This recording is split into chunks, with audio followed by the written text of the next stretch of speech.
যাই হোক, আজকের মতো ক্লাসটা সংক্ষিপ্ত আকারে এইভাবেই থাকছে। আমরা যদি এই ক্লাস থেকে কিছু উপকৃত হতে পারি, এই পদ্ধতি স্টাইলে যদি এটাকে বুঝতে পারি, তাহলে আমরা পরবর্তীতে এই ক্লাসটাকে স্থায়ীভাবে আরও ভালো করে প্ল্যান করে ডিজাইন করে আমরা কন্টিনিউ করব। আর যদি এটা তো আমাদের লাভ না হয়, তাহলে অন্য কিছু ভাববো। আসসালামু আলাইকুম রহমতুল্লাহ বরকাতুহ। বিসমিল্লাহ আলহামদুলিল্লাহ ওয়াসসালাতু ওয়াসসালামু আলা রাসূলিল্লাহ ওয়া আলা আলিহি ওয়া সাহবিহি আজমাইন, আম্মা বাদ।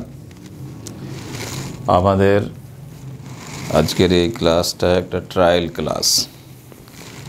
এতে আমরা জানব যে জেনারেল শিক্ষিত লোকজনেরা যারা দিনকে শিখতে চায়, তারা হতভম্ব অবস্থায় বিভিন্ন বই পুস্তক বাংলা, ইংরেজি, উর্দু, হিন্দি পড়ার মাধ্যমে সেখান থেকে দিনকে শিখতে চাই, দিনের মূল নীতিগুলো শিখতে চাই, কিন্তু সেখানে অনেক রকমের জটিলতার সম্মুখীন হতে হয়। যেহেতু এটা আকিদার ব্যাপার এবং আরবি ভাষা থেকে এই জিনিসগুলো নিঃসৃত হয়েছে এবং তার প্রেক্ষাপট থাকে, অনেক রকমের বিষয় টিষয় থাকে, পারিপার্শ্বিক জ্ঞানের প্রয়োজন হয়। তো আমরা সেই সাগরে ভাসতে ভাসতে অনেক জিনিসকে বুঝতে পারছি না, আবার সরাসরি কোনো বই পড়বো তো ভাষা জানি না। তো এইরকম সমস্যার মাঝে এটা একটা ট্রায়াল ক্লাস।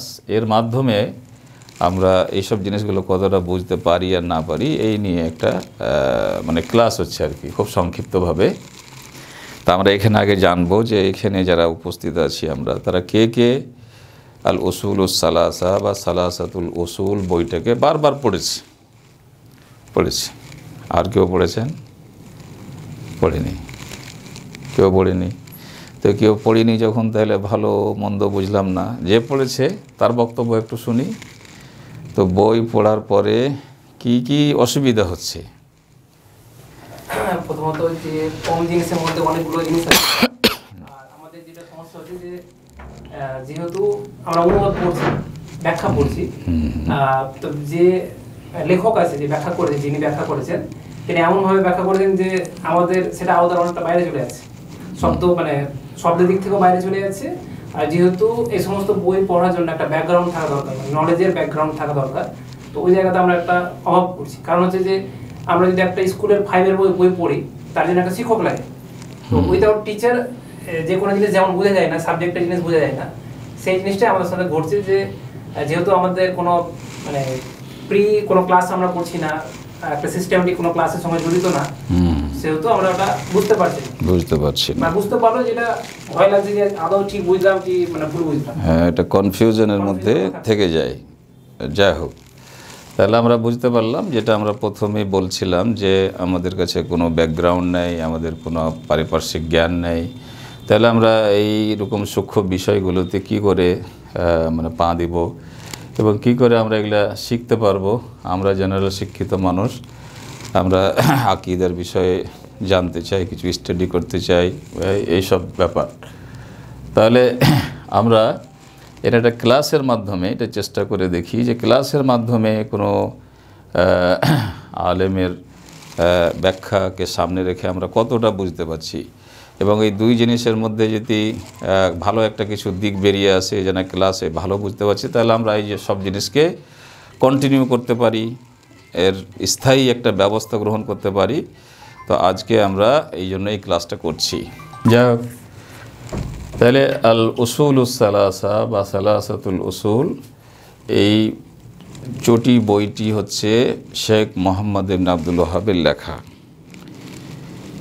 এই বইখানা যে উনি লিখেছেন একটা বিশেষ পরিবেশ এবং পরিস্থিতিকে সামনে রেখে, এবং মূলত এই তিনটে জিনিস ইসলামকে বুঝতে গিয়ে ভুল বুঝেছে কেউ, ভুল বুঝাবুঝির পরিপ্রেক্ষিতে লেগেছে যে এই সব তিন জায়গাতে মানুষ অবহেলা করে, এবং এর সঠিক ধারণা না থাকতে গেলেও মুসলমান হওয়া যায়, এরকম একটা চিন্তা অনেকের মধ্যে লক্ষ্য করা যায়। অন্য ভাষায় বলতে পারা যায় তিনটি ভুল ধারণার নিরসন। তিনটি ভুল ধারণা মানুষ যেইভাবে বোঝার চেষ্টা করে আর ভাবে যে আমি মুসলমান হয়ে গেছি, এই জিনিসটা শেখ বারবার লক্ষ্য করেছেন সেই সমাজের মানুষের মাঝে। এই জন্য তিনি এটাকে একটা হেডলাইন দিয়ে আল উসুলুস সালাসা নামে একটা বই লিখেছেন, যেন এই বিষয়গুলিকে সে অবহেলার দৃষ্টিতে না দেখে এবং সবগুলো একটা পার্মানেন্ট বিষয় এবং পার্মানেন্টভাবে তাতে আলাদা করে করে গুরুত্ব দিতে হবে এবং এগুলো এক অপরের পরিপূরক, এমনটা নয় যে কোনোটা আংশিক বিষয়। প্রত্যেকটা জিনিস নিজের জায়গায় গুরুত্বপূর্ণ একটা পার্ট এবং অংশ, এক অপরের পরিপূরক। এখানে আমাকে কমপ্লিট থাকতে হবে, তো এখানেও কমপ্লিট থাকতে হবে, আর এখানেও কমপ্লিট থাকতে হবে। তাহলে তার পরের স্টেজটা আমরা এই 3টা পর্ব পার করব যখন, তারপরে আমি রেজাল্ট পাবো যে আমি একজন মুসলিম হতে পেরেছি। অনেকেই এই জায়গায় দাঁড়িয়ে থেকে নিজকে মুসলিম মনে করে, আবার অনেকেই হয়তো এখানে এসে নিজকে মুসলিম মনে করে, আবার এই পার্টগুলোর দিকে ধ্যান দেয় না, গুরুত্ব দেয় না। কিংবা কেউ হয়তো এই দুটোতে গুরুত্ব দিয়েছে, ওই ব্যাপারে গুরুত্ব দিচ্ছে না। তো এই ভুলভাল ধারণাগুলো সমাজের মধ্যে আজও আছে এবং এটা আরব সমাজকে সামনে রেখে এগুলো ভাবা হয়েছে। তাহলে যারা অনারব তাদের দশা কী হবে? যারা অনারব তারা একটু বুঝে নিয়েছে, ওই হাতির পরিচয়, মানে হাতি দেখিনি কোনো দিন, কানে হাত দিয়েছে দিলে এটাই হাতি, দেখা বলছে যে না না না লেজে হাত দিয়েছে এটাই হাতি। তো কানের একটা অংশ, হাতির এটা অংশ একটা, তার লেজটা একটা অংশ, তার সোঁড়টা হাতির একটা অংশ, গোটা হাতি না। কিন্তু ও কোনো একটা পার্টকে নিয়ে বলছে এটাই হাতি, এটাই হাতি। আস্তে আস্তে আস্তে আস্তে আস্তে যখন ওর চোখ খুলছে, পুরো হাতিটাকে দেখছে, তখন সে বুঝতে পারছে যে না, আমি তো হাতির একটা অংশকে হাতি বলছিলাম, আসলে হাতি তো পুরোটাই। ঠিক ইসলামকে সব যুগেই কোনো একটা তার অংশকে বুঝে নিয়েছে, দিয়ে ভাবতে লেগেছে আমি ইসলাম বুঝে নিয়েছি, এটা গোটা ইসলাম। কিন্তু আসলে ইসলামের আরও যে অত্যন্ত প্রয়োজনীয় বিষয়গুলি আছে সেইগুলি সে যাচ্ছে না। মূল নীতি মানে যা ছাড়া মানুষের উপায় নেই। কেউ যদি মুসলিম হতে চায় তাহলে সেগুলো তার ভিতরে থাকতেই হবে। এই জন্য এটাকে ও উসুল বলেছে, মানে বুনিয়াদি জিনিস একদম থাকতেই হবে। তো যাই হোক, খুবই সংক্ষিপ্তভাবে আজকে আমরা ক্লাসটা করব মারিফাতুল্লাহি রাব্বান ওয়া ইলাহান। যদিও এই শব্দ দুটো ওখানে নাই, ওই বইয়ে নাই, শুধু মারিফাতুল্লাহ, আল্লাহকে জানা। 1 নম্বর কাজ হলো আল্লাহকে জানা। কোনো মানুষ যদি মুসলমান হতে চায় তো আল্লাহকে ভালো করে জানতে হবে। এবং ভালো করে জানার 2টা দিক আছে, রাব্বান ওয়া ইলাহান। তার একটা দিক হলো যে আল্লাহ তাআলা সমস্ত জিনিসকে সৃষ্টি করেছেন সযত্নে এবং পরিচালনা করছেন সযত্নে এবং তাকে লালন পালন করছেন সযত্নে। যাবতীয় দেখাশোনা তিনি করছেন, তার হাতেই সব কিছু। তার মরণ, তার জীবন, তার কল্যাণ, তার অকল্যাণ, সমস্ত সব কিছুকেই আল্লাহ তাআলা করছেন। আল্লাহ ছাড়া আমাদের কেউ সৃষ্টি করেননি। এই বিষয়টা ব্যাখ্যা করতে গেলে অনেক সময়ের দরকার। তো আমরা এখন সংক্ষিপ্ত ক্লাসে সংক্ষিপ্তভাবে কথা বলবো। আমরা যদি একটা উদাহরণ নিই, লালন পালন। আল্লাহ তাআলা আমাদের লালন পালন করছে। আমরাও তো অনেক সময় দাবি করতে পারি যে আমরাও তো লালন পালন করি, আমাদের মায়েরাও তো লালন পালন করে। মায়েরা বাচ্চাকে লালন পালন করে না? একটা ছাগল, একটা গরু, তার যখন বাচ্চা হয় তো সেও তো লালন পালন করে। তাহলে আল্লাহর লালন পালনকারী হওয়া আর আমাদের লালন পালনকারী হওয়া, অনেক সময় আল্লাহ তাআলা যে আমাদের লালন পালন করছেন সেইটা হয়তো আমরা অনুভবও করতে পারি না, আমাদের চোখের আড়ালে। কিন্তু যে লালন পালন আমাদের মায়েরা আমাদের করে থাকেন সেটা আমরা দেখতে পাই এবং বুঝতে পারি। তাকে পেচ্ছাপ থেকে নিয়ে, পায়খানা থেকে নিয়ে, সেটা পরিষ্কার করা থেকে নিয়ে তার বিভিন্ন রকমের যত্ন নেওয়া আমরা হাতে নাতে দেখতে পাই, চোখে দেখতে পাই। তা আল্লাহর লালন পালন করা আর একজন মায়ের লালন পালন করা তার শিশুর, তো কী বা তফাৎ হলো? আল্লাহ লালন পালনকারী আর আমার মাও লালন পালনকারী নি, তাহলে কীরকম কী হলো? তাহলে আল্লাহর মহিমা বোঝার জন্য একটা উদাহরণ দিলাম যে লালন পালনকারী আল্লাহ তাআলা সৃষ্টি করেছেন, খেতে দিচ্ছেন, এই তো আছেই। তো একটা হলো লালন পালন করার ব্যাপারটা। তো আমরা যদি একটু ভেঙে ভেঙে দেখতে যাই, তাহলে আমার মা বা কোনো মা তার বাচ্চাকে যখন লালন পালন করে তো কতটা করতে পারে? মা ঘুমায় না? মা ঘুমায় 5 ঘন্টায় হোক, 7 ঘন্টায় হোক, 4 ঘন্টায় হোক, ঘুমায়। সে ঘুমান্তকালে বাচ্চার কি হলো না হলো জানেও জানে না। তারপরে লালন পালন যথাযোগ্য করতে পারে না, অনেক সময় তার সাধ্যের বাইরে হয়ে গেলে আবার অযত্ন হয়ে যায়। আবার এই লালন পালন কারিনী অসুস্থ হয়ে যায়, সেও করতে পারে না। গ্যাপ কত জায়গায় গ্যাপ। তারপরে আরও একটা দিক যদি লক্ষ্য করা যায় যে এই মাটা কয়জনের লালন পালন করে? তার নিজস্ব সন্তান ছাড়া কাউরির করে না। তার নিজস্ব সন্তান ছাড়া কাউরির লালন পালন করে না। আর আল্লাহ, আমরা এই দিকগুলো যেটা মায়ের কাছে পেলাম, যেটা আল্লাহর সাথে ম্যাচ করে দেখা যায়, আল্লাহ কোনো সময় ঘুমায় না। তাহলে তার লালন পালন কত স্ট্রং, এবং সে কোনোভাবেই হাইয়ুল কাইয়ুম, আল্লাহ তাআলা হাই এবং কাইয়ুম, যে সবসময় অ্যাক্টিভ থাকে, সবসময় তিনি অ্যাক্টিভ আছেন। আমার বান্দার কি হচ্ছে, আমার বান্দির কি হচ্ছে, সব সময় অ্যাক্টিভ আছেন। তাছাড়া আল্লাহ তাআলা সারা পৃথিবীর, সারা বিশ্বের সমস্ত জিনিসের লালন পালন করেন। আর একজন মা শুধু তার নিজের সন্তানটাই করে, তাও আবার কত বিরক্ত হয়ে। তা আবার ওই বয়সে, যেই বয়সে তার মার সহ্য করার ক্ষমতা না, হয়তো মানে বিরক্ত হয়ে দেখ থাপ্পড় লাগিয়েও দেয়। তাহলে একটা উদাহরণের মাধ্যমে আমরা বুঝতে পারলাম যে আল্লাহ তাআলা পৃথিবীকে সৃষ্টি করেছেন, সমস্ত সব কিছুকে সৃষ্টি করেছেন, এবং কীভাবে যত্ন সহকারে পরিচালনা করছেন এবং তার লালন পালন করছেন, যেখানে অন্য কোনো কাউরির কোনোভাবে কোনো অবদান থাকে না। তা এইভাবে আল্লাহকে চিনতে হবে তন্ন করে সব জিনিসেই। তারপরে এলাহান, আমি জানলাম যে আল্লাহ তাআলা সৃষ্টি করেছেন, আল্লাহ তাআলা এই করছেন, ওই করছেন, যত্ন করছেন, সব কিছু জেনে নিলাম। তারপরে এই জানার দাবিটা কি? যে আমি মাথাটা নত করবো কার সামনে? ওই আল্লাহর সামনে। আমার কি কোনোভাবেই উচিত হবে যে আল্লাহ আমাকে সৃষ্টি করলেন, রক্ষা করলেন, লালন করলেন, পালন করলেন, এবং সব কিছু এখনও তার হাতে, আমি তাকে বাদ দিয়ে অন্য কাউরির সামনে মাথা নত করব, কাউরির ইবাদত বান্দেগি করব, সেটার কী বা যুক্তি হতে পারে? কোনো যুক্তি নেই। হয় আল্লাহর সাথে কাউকে শরিক করা কিংবা আল্লাহর ইবাদত না করা, দুটোই একই রকম অপরাধ। আমি এখান পর্যন্ত স্বীকার করলাম, মানলাম, জানলাম, আর ইবাদতের জায়গা হলো তখন আমি ছেড়ে দিলাম, করলাম না ইবাদত। অথবা করলাম কিন্তু অনেক জিনিসকে শরিক করে দিলাম। তাহলে শিরক মুক্ত এক ধ্যান ধারণা, এক আকীদা থাকতে হবে ওই সৃষ্টিকর্তার উপরে, যিনি তখন মানুষকে সৃষ্টি করেছেন যখন মানুষের কোনো অস্তিত্বই ছিল না। তখন থেকে নিয়ে কিয়ামত পর্যন্ত সৃষ্টি করতে থাকবেন, জীবন দিতে থাকবেন, মরণ দিতে থাকবেন, এবং মানুষের জীবনে যত প্রয়োজন, মানুষ শুধু নয়, সারা পৃথিবীর যত সৃষ্টিকুল আছে, সকলেরই যা যা চাহিদা, সমস্ত চাহিদাকে তিনি সযত্নে পূরণ করছেন। একটা আকাশে ওড়া পাখি 20 বছর ধরে নিচে নামে না, সে কীভাবে জীবনযাপন করে সেটা আল্লাহর দায়িত্ব।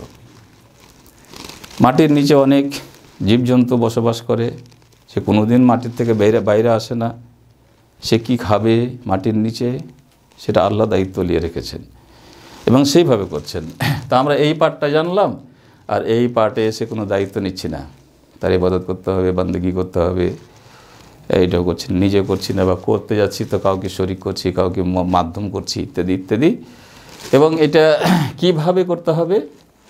ওইভাবেই করতে হবে যেভাবে ওয়াহির মাধ্যমে আমাদেরকে বলা হয়েছে, সেই সিস্টেম, সেই পদ্ধতি অনুযায়ী আমাকে এলাকা করতে, সৃষ্টিকর্তা হিসাবে জানবো, এবং সৃষ্টিকর্তা হিসাবে জানার যে দাবি, তাকে মাবুদ হিসাবেও আমি ধারণ করব। তাহলে এই জায়গায় যে মানুষেরা ভুল করে, শেখ মোহাম্মদ বিন আব্দুল ওয়াহাব যেটা অনুভব করেছিলেন সেটা কি, এই জায়গাতে মানুষ সীমিত থাকে। এখানে আসে না।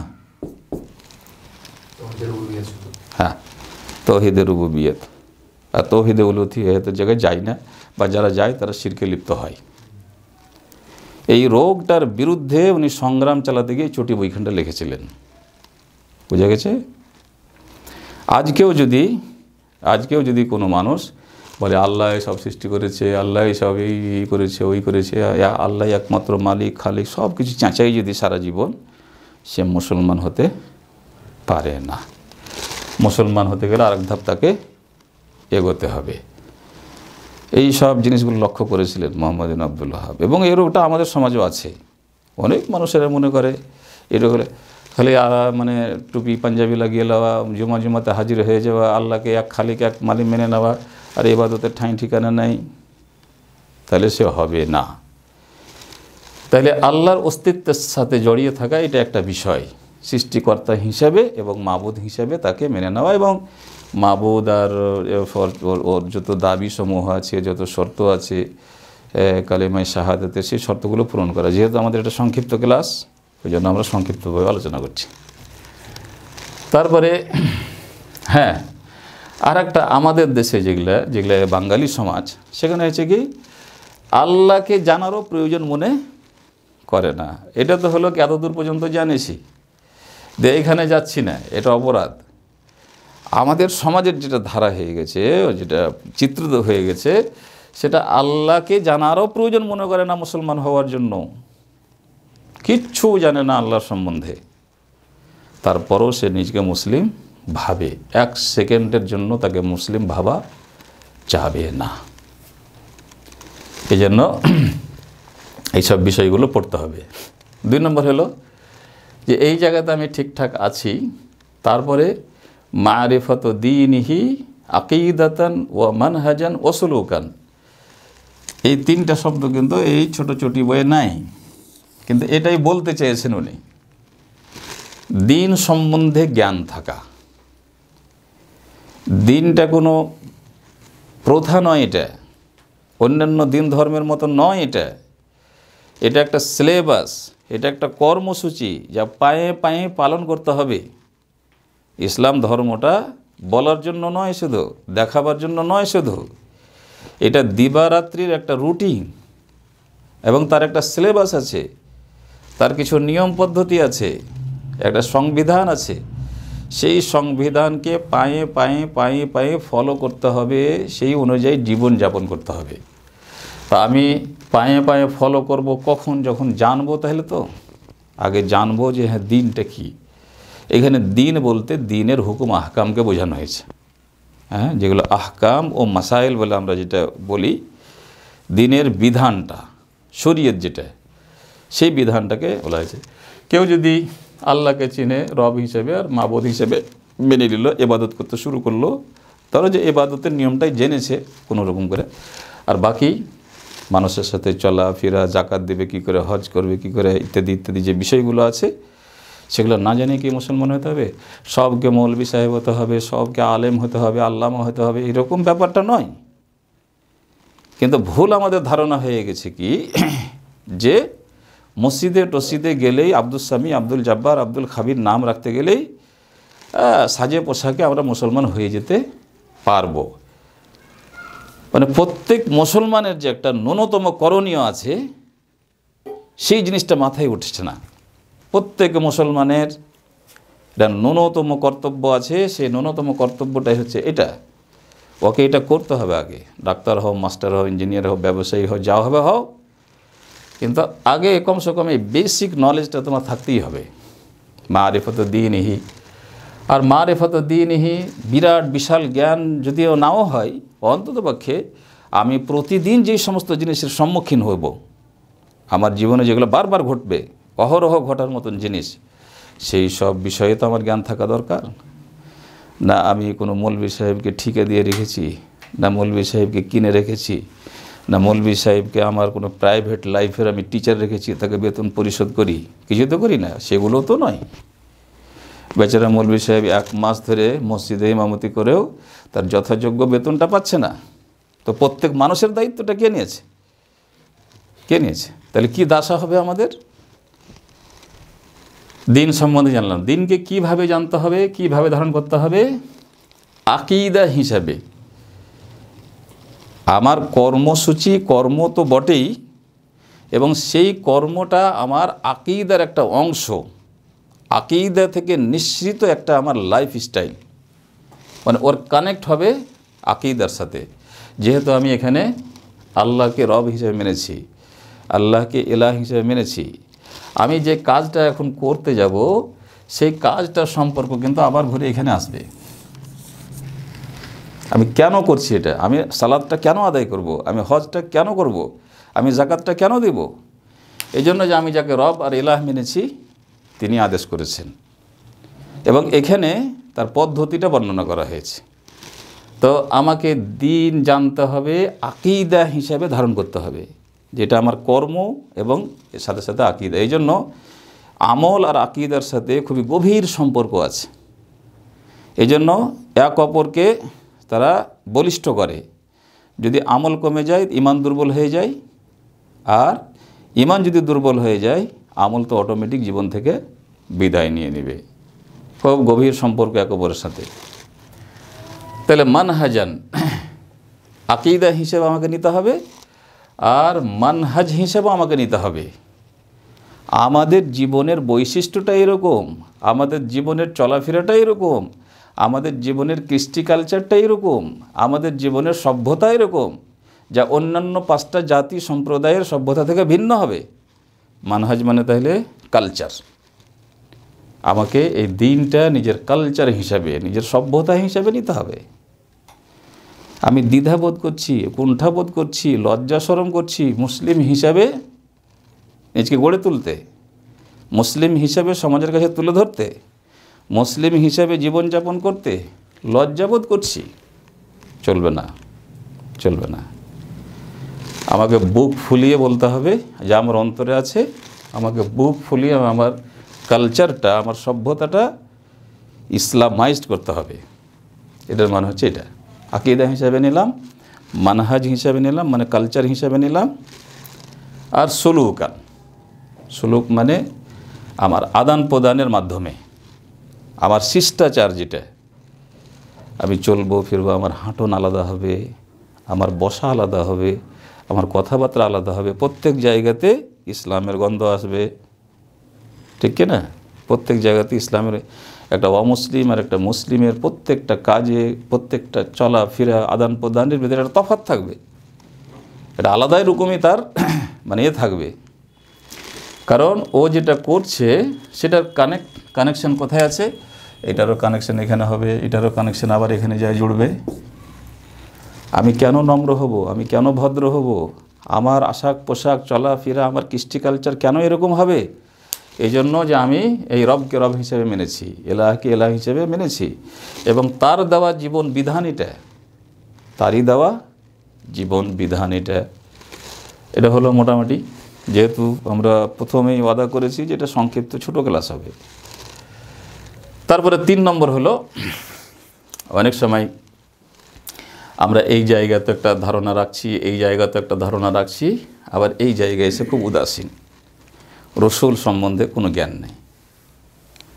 এই জন্য উল্টা পাল্টা, ঠিক বেঠিক, এমনকি শিরক বেদাত পর্যন্ত ওখানে ঢুকে যাচ্ছে। আমি বুঝতে পারছি না যে রসুলটা কে, রসুলের স্ট্যাটাসটা কি, কি রসুল আর রিসালাত বলতে কি বোঝানো হয়েছে, এবং রসুলের সাথে আমার কি সম্পর্ক হবে আমার মাঝে এবং একজন রসুলের মাঝে, এ সম্পর্কটা দাবির কীরকম হবে, এইসব বিষয়গুলোতে জানি না।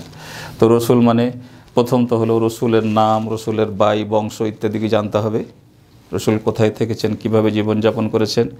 2 নম্বর হলো তার চারিত্রিক দিক, তার চরিত্রগত দিক, কারণ তার পুরো নবী হওয়ার পরে তার পুরো জীবনটাই আমাদের জন্য আদর্শ। ওইটা একটা লাইভ এক্সাম্পল যাকে আমাকে ফলো করতে হবে। তো এত বড় একটা ব্যক্তি যার সব কিছু আমাকে ফলো করতে হবে, একজন মানুষ, আমিও একজন মানুষ ছিলেন তিনিও, তা আল্লাহ তাআলা তাকে অতিরিক্ত কি গুণ দিয়েছে, তাকে রসুল বানিয়েছেন, দিয়ে আমাদের জন্য আইডিয়াল বানিয়ে দিয়েছেন। এবার একটা এমন মানুষ যার শোয়া, যার উঠা, তার বসা, তার কথাবার্তা বলা, তার হাসা, তার কান্না, সব কিছুইতে আমাদের জন্য আদর্শ আছে। সেই লোকটাকে যদি আমি ভালো করে না চিনি, তাহলে আমি কি দিয়ে কি করব? আমি কি দিয়ে কি করব?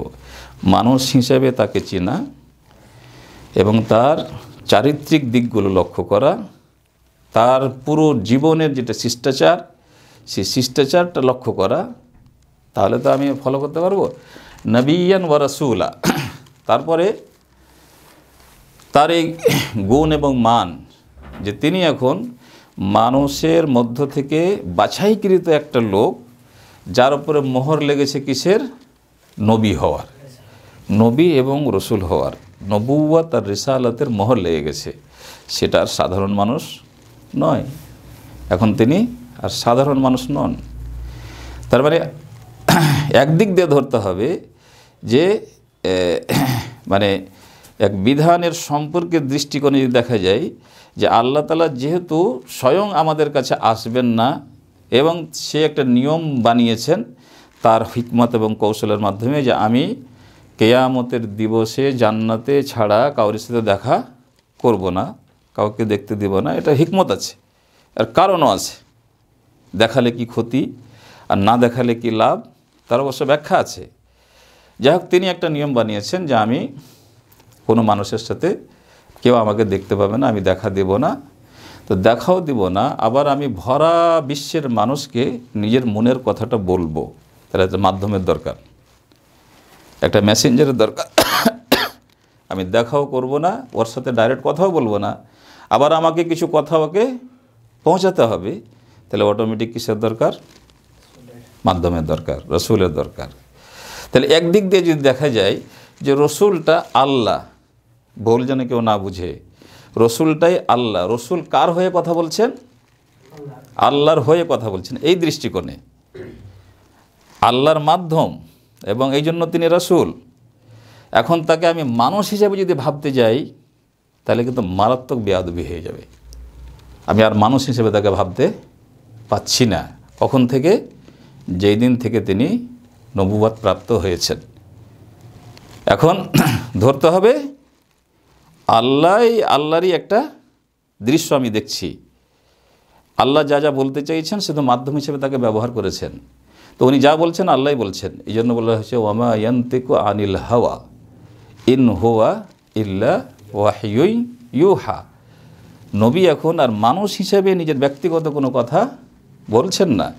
উনি যা বলছেন তার নিজস্ব কিছু না, সেটা প্রত্যেকটাই ওয়াহি। তাহলে আমাকে ধরে নিতে হবে এটাই আল্লাহ বলছেন, ইনি হচ্ছেন আল্লাহ, মানে আল্লাহর হয়ে কথা বলছেন এই অর্থে। নইলে তো তিনি রসুল এবং বান্দা। ভুল যেন না বুঝে কেউ যে আমি তাকে আল্লাহর সমান করে দিচ্ছি, না। আল্লাহর হয়ে যেহেতু তিনি সব কথা বলছেন, আল্লাহর পক্ষ থেকে যেহেতু সব কথা বলছেন, তা আমার ধারণাটা এতটাই জাগ্রত থাকতে হবে এখন তাকে মানুষ হিসাবে আমার ভাবার কোনো সুযোগ নাই। আল্লাহর মেসেঞ্জার, যেই কথাটা তার মুখ থেকে বের হচ্ছে সেই কথাটা আল্লাহর ইচ্ছা এবং আল্লাহর ওয়াহি। ও কী করে মানে এতটা ডিপে মানুষ সেই যুগেও ছিল যে রসুলকে নবী হিসেবে, মেসেঞ্জার হিসেবে, মাধ্যম হিসেবে বা আল্লাহরই একটা প্রতিনিধি হিসেবে ভাবার প্রয়োজন মনে করছিল না। আজকে আমাদের বাঙালি সমাজ যেটা, কয়টা লোক নবীর সম্বন্ধে কোন ধারণা রাখে, অথচ দিব্যি নিজেকে মুসলমান মনে করে। তার নামটাই শুধু কোনো রকম জানে, তা আবার ভালো করে প্রশ্ন করে দিলে থতমত খেয়ে যাবে। তোমার নবীর নাম কি যদি একটু সাজিয়ে গুছিয়ে বলা হয় তাহলে আর বলবে না। নবী মোহাম্মদ ঠিক আছে বলে দিল মোহাম্মদ নবী, কিন্তু একটু যদি কোয়েশ্চেনটাকে একটু মডিফাইড করা যায় আর বলতে পারবে না। এবার নবী কিভাবে জন্মিলেন, কিভাবে তার জীবনটা কাটলো, তারপরে কি তার জিওগ্রাফিক্যাল পরিস্থিতি ছিল, এবং সেই জায়গাতে তিনি মানুষ হিসেবে এত কষ্ট করতে যাবেন কেন, তিনি বেরিয়ে পড়তে পারতেন, সরে যেতে পারতেন, কিন্তু না, এখানে তার মাধ্যম দিয়ে আল্লাহ রাব্বুল আলামিন তার দ্বীনকে পৃথিবীতে ছড়িয়েছেন এবং তাকে মাধ্যম হিসেবে সে মর্যাদা দান করেছেন যে নবীদের সর্দার তিনি, নবীদের ইমাম তিনি এবং আখিরি নবী তিনি। এতগুলো মর্যাদা দিয়ে তাকে ভূষিত করেছেন। তাইলে আমাকে এখন ব্যক্তি হিসাবে নয়, সেই রাসূলকে নবী এবং রাসূলের স্ট্যাটাস দিয়ে তিনটা জায়গা, এত মারাত্মক জায়গা যে মানুষ মানে খুব আশ্চর্যজনকভাবে যেখানে সেখানে দাঁড়িয়ে যায়, যেখানে সেখানে যায়। যারা ইসলামের দাবি করে, যারা নিজেকে মুসলমান মনে করে, তারা যেখানে সেখানে যে না হলে 100টা স্টপেজ আছে, 100টা স্টপেজ আছে যেখানে মানুষ দাঁড়িয়ে যায়, আবার বাকিটা ইনকমপ্লিট থাকে, তারপরও নিজকে সে মুসলমান মনে করে। তো এই রোগটা খুবই কাছে থেকে ইমাম মুহাম্মদ ইবনে আবদুল ওয়াহাব লক্ষ্য করেছিলেন এবং একটা বাস্তব চিকিৎসক হিসাবে সেই ছোট্ট করে চটি বই লিখেছেন আল উসুলুস সালাসা, তিনটা মূল নীতি, অর্থাৎ অন্য ভাষায় বলা যায় তিনটা ভুল ধারণা, তিনটা ভুল ধারণার নিরসন। তো যাই হোক, আজকের মতো ক্লাসটা সংক্ষিপ্ত আকার এইভাবেই থাকছে। আমরা যদি এই ক্লাস থেকে কিছু উপকৃত হতে পারি, এই পদ্ধতি স্টাইলে যদি এটাকে বুঝতে পারি, তাহলে আমরা পরবর্তীতে এই ক্লাসটাকে স্থায়ীভাবে আরও ভালো করে প্ল্যান করে ডিজাইন করে আমরা কন্টিনিউ করব। আর যদি এটা তো আমাদের লাভ না হয়, তাহলে অন্য কিছু ভাববো। তাহলে আসসালামু আলাইকুম ওয়া রাহমাতুল্লাহ।